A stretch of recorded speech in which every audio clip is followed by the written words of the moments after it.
अस्सलाम वालेकुम students, how are you all. I know आप लोग अपना पिछला चैप्टर कंप्लीट कर चुके हैं, अपना होमवर्क भी कंप्लीट कर चुके हैं और आपने न्यू टर्मिनोलॉजी को अच्छे से समझ लिया होगा। डेसिमल क्या होता है और उसको किस तरीके से हम कंसिडर करते हैं। अब हम मज़ीद डिटेल्स पढ़ते हैं डेसिमल के लिए। ऑलराइट, सो स्टार्ट करते हैं रियल लाइफ सिचुएशन से।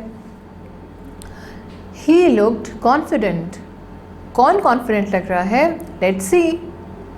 Hamza went alone to the nearest fruit market.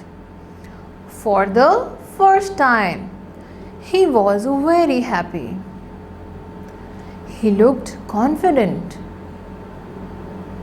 He bought 1 kg of papayas, 1.5 kg of mangoes, 5 kg of dates, and 0.25 kg of grapes.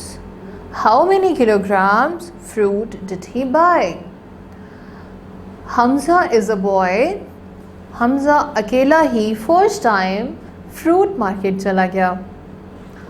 Fruit market में वो first time गया था तो उसको add करने में problem हो रहा था। कैसे प्रॉब्लम हो रहा था?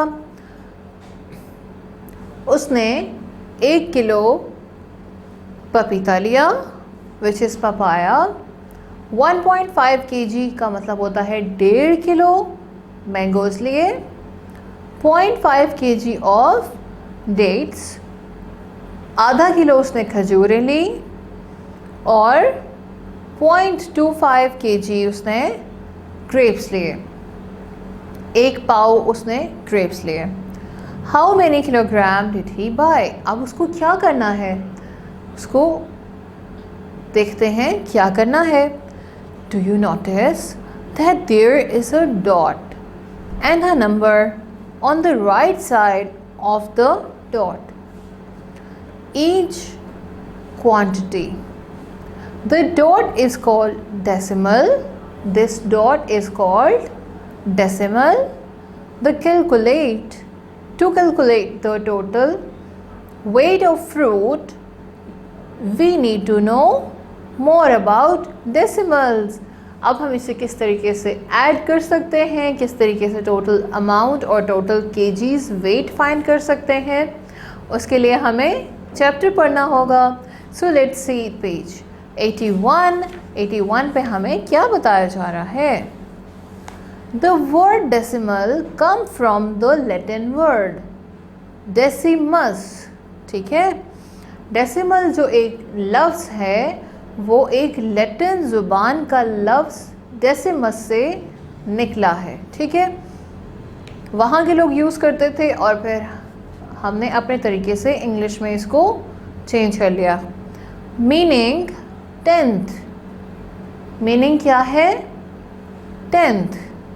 The decimal point is used to separate the ones place from the 10th. Decimal point जो है वो ones place को 10th से differentiate करने के लिए लगाया जाता है, जो कि हम पिछली क्लास में पढ़ चुके हैं। आगे चलते हैं। For example, it is used to separate rupees from paisas. Rupees from paisas. As we move to the right of the decimal point, हम decimal point की right side पे देखें तो, या decimal point, each number place is divided by 10, मतलब जो हर number है वो 10 पे डिवाइडेड है। किस तरह? अब देखते हैं। 17.45। 1 क्या है? 10th प्लेस है। 7 क्या है? यूनिट प्लेस है। वो कैसे? जब हम, आपको याद है जब हम प्लेस वैल्यू सॉल्व करते थे तो हम अपने नंबर्स की जो प्लेस वैल्यू है वो हम हमेशा राइट साइड से स्टार्ट करते थे।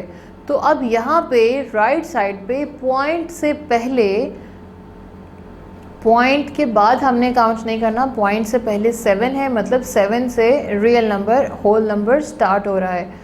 तो स्टार्टिंग पे हमने 1 लिख दिया और 1 जो है वो 10th प्लेस पे होगा।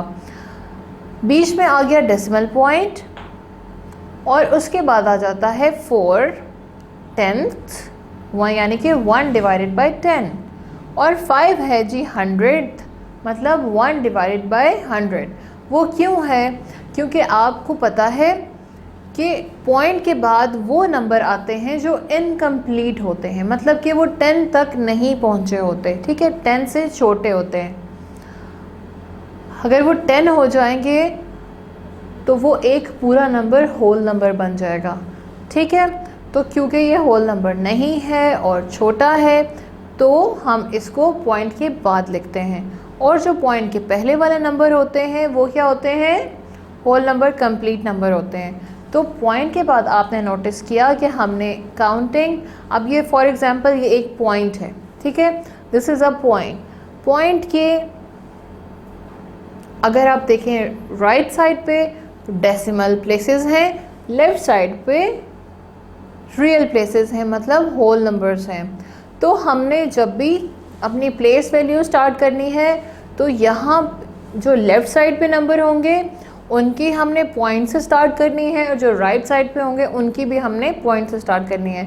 जैसे आप यहाँ पे देख सकते हो 7 के हमने यहाँ पे प्लेस वैल्यू 7 से लिखना स्टार्ट की है, 1 से नहीं। और इसी तरह हमने पॉइंट के बाद वाले नंबर की पॉइंट से लिखना स्टार्ट किया, मतलब 4 से स्टार्ट किया, 5 से नहीं। ऑल राइट, सो आपने दोनों साइड की प्लेस वैल्यूज़ पॉइंट से मेजर करना स्टार्ट करनी है, ठीक है ना। सो आई होप आपको क्लास समझ में आ गई है। एक दफ़ा रिपीट कर देते हैं कि जो पॉइंट है, जो डेसिमल पॉइंट है, वो सेपरेट करता है रियल और इमेजिनरी नंबर्स को।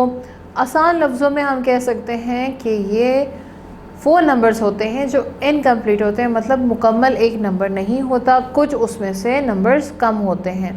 ऑल राइट, सो आपने ये चीज़ माइंड में रखनी है, और ये जो इमेज बनी हुई है इसको बहुत ध्यान से देखना है।